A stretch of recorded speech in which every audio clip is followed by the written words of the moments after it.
The Lodge Ghetto by Aidan DeBoer. A grievous blow has struck the ghetto. They are asking us to give up the best we possess, the children and the elderly. Brothers and sisters, hand them over to me. Fathers and mothers, give me your children. Mordecai Chaim Rumkowski ordered this to the Jews in the Lodge Ghetto on September 4th, 1942. Here is Rumkowski, called the man with the white hair by some of the Jews that lived in the ghetto. The Lodge Ghetto can be analyzed by the structure of the ghetto, life in the ghetto, and how the ghetto was liberated. Originally, the ghetto was planned to be in a northern section of the city where the majority of the Jews in the area already lived. This 4.3 kilometers of land was broken into three sections. Right here, this was one of the intersections that broke it. Here's the other, and this was the third. The Nazis planned to set up and seal the ghetto in a single day, but it ended up taking weeks to do so.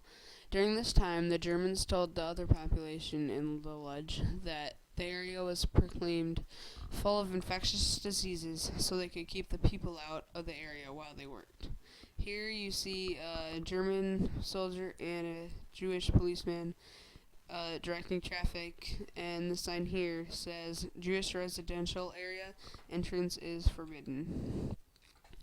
When they finally sealed the ghetto on May 1st, 1940, with a wooden fence surrounded by additional barbed wire fences and a German perimeter, making it the ghetto most severely isolated from the outside world, its surroundings, and from the other ghettos, as you can see here, they have a barbed wire fence blocking them so they can't even go on the street here.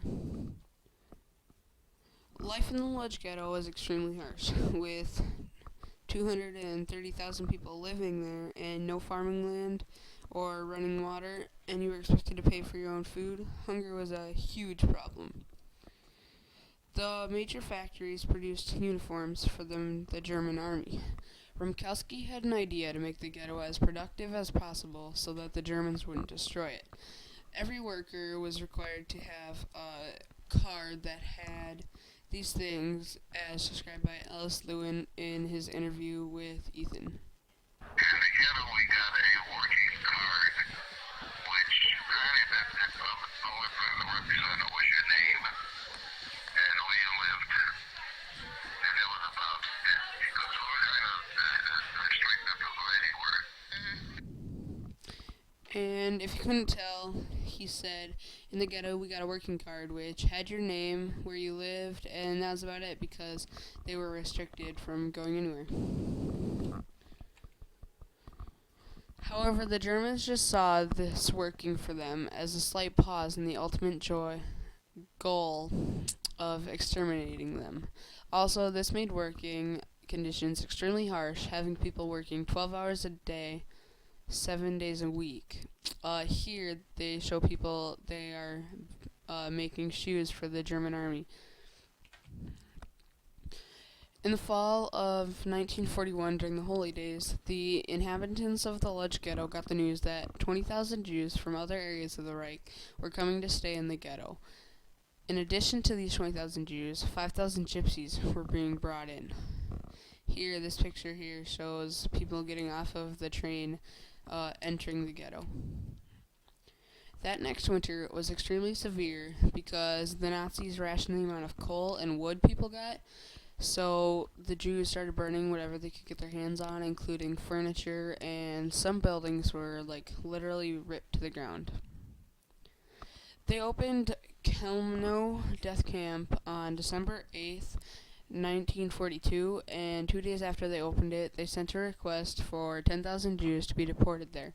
If you were not working, had been designated a criminal, or if you were a family member of someone in the first two categories, then you were next on the list to be deported. And here you can see kids were one of the first ones to be deported, as from the short segment of the speech Rumkowski gave, they are boarding the kids on a train to take them to Chelmno Death Camp. On June 10th, 1944, Heinrich Himmler ordered the liquidation of the ghetto and of Chelmno, since Soviet troops were camping close. And here's a picture of some Soviet troops. The Nazis told Romkowski, who then told the residents that workers were needed in Germany to repair damage caused by Allied air raids. These workers actually were being taken to Auschwitz-Birkenau's gas chambers to die. Good morning, gentlemen. We are from the ghetto here. There are only 878 of us left. These were the words of Dr. Albert Mazur, one of the 860 Jewish physicians in the ghetto. He said this to the Soviet soldiers that had liberated the ghetto. And this picture here is of him and his wife Marion. He is no longer with us. He died in 2009. The Lodge Ghetto can be analyzed by the structure of the ghetto, life in the ghetto, and how the ghetto is liberated. So imagine how life would be if someone constrained you into your neighborhood and ordered you to give them your children, relatives, and closest friends, knowing that they were going to die. What would you do? Oh yeah, this picture here these are kids and their parents are on the other side, and the kids are about to leave and their parents are saying bye to them. And here, this is my works cited, and I think that's about it. This is just a blank slide to make it look good.